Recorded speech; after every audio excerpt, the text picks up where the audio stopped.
In the past 24 hours, 11 Australian activists detained by Israel while on a flotilla attempting to deliver aid to Gaza started arriving home. Since landing and being reunited with family and friends, several of the protesters have made serious allegations about their treatment by Israeli forces, including physical abuse. On Thursday, Chris O'Connor, the father of one of the flotilla activists, learned live on air on 7:30 that his daughter had been released from prison in Israel and is headed home. Neve O'Connor arrived in Australia this morning. She was one of the 11 Australians on board. Neve O'Connor, welcome. Thank you so much for having me. How did the Israeli forces behave towards you when you were first intercepted?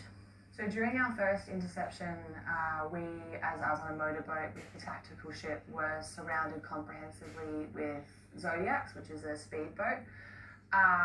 We didn't follow their first instruction of moving down to the bow, and they threatened to shoot us. I think I turned to my friend in shock, and she had 2 green lasers here and some on her chest.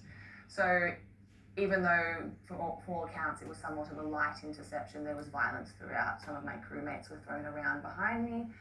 And then when we were processed onto their prison boat, they were, because the cameras were there, a lot kinder to me as I was the first boat being processed. The further boats that came through and the further more people that came through were treated with a lot more escalated violence. Let me just be clear though, in terms of the things that you were saying were done to you. I've read some of the descriptions. I want you to be clear about that again, about what you say was the actual violence used against you. Yes. So I, through the process of being transferred out of the prison boat onto the Greek Coast Guard trip, was most of where my violence occurred. As they walk you from one place to another, your head is basically between your knees and your arms are twisted up behind your back. Clearly I wasn't walking fast enough because I got a knee to the face right here, and then I was thrown to the ground in front of the identification desk and I was hauled to my feet.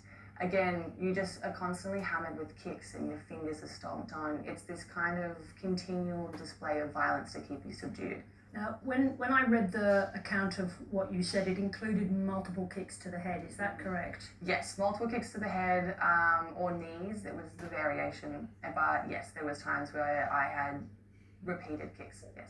So when you arrived in Israel and then were deported from Israel to Turkey, at that point you were offered medical treatment. Did you accept medical treatment? I was offered medical treatment by Turkish authorities and I did accept it and I did give my testimonies to medical staff there, yes. But just in terms of what I'm looking for is I'm trying to understand whether you were treated for injuries, what those injuries were, and whether there are other people who can talk about what was done to you. I was treated for concussion and mild bone bruising of the wrists. I'd been kept in handcuffs for 19 hours straight and that reduced circulation had caused issues through here. So there are people that can attest to the injuries that I got, yes. So you were treated by Turkish medical staff? Yes. And do you have those records with you? Have you got records that demonstrate that was treatment? I haven't got the records with me. Those records were supplied straight to GSF lawyers and the GSF staff. So me personally, I haven't got them with me. I'm sure I could source them. Now, just to be clear, were you satisfied with that? Did you not want to bring home some evidence of a story that you're telling? And given that the Israeli government has denied that violence was used, that evidence is crucial. Yes, I think I would like documentation, and I'm actually going to go get my own medical checks back home in Australia, so they'll have the documents there as well. So in your case, you're talking about multiple kicks to the head and to the person, as well as restraints used against you, and you're saying the details that were taken from you in Turkey, the treatment will stand that up? Yes, absolutely. Now, in your telling of the story, you're saying there was an attempt to humiliate you, which included being forced to strip. Can you just describe briefly the circumstances of that? So being taken during the second kidnapping, we were being processed from a prison boat to Ashdod port. I was called up, I followed, and they noticed that I had Free Palestine scrawled on my shirt, so they told me in the middle of the shipping container to strip that shirt off. I did, and then they were like, no, all of them. And so I had a long sleeve shirt, another singlet on underneath, and I was forced to just take them off, and I had to stand there topless until they decided which shirt I was allowed to put back on again.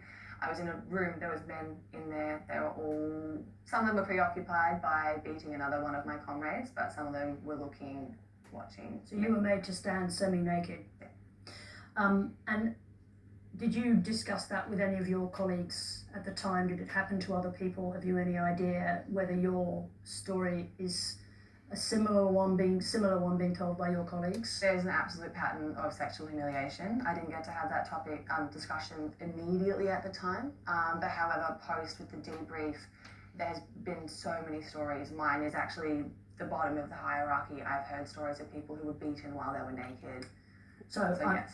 Let me just say that, of course, they're not here to answer these questions, but the Israeli ambassador has said that there's absolutely no use of sexual humiliation. That is the position that the Israelis have taken, and strongly, and it's why I keep coming back to evidence, because in these matters, there is a history of mistreatment of prisoners in Israel, well-sourced reporting, but it all comes down in the end to evidence when we are not there. Yes. Just a question about the organisation that organised this flotilla. They knew what you were headed into. Did they prepare you properly for it? Yes.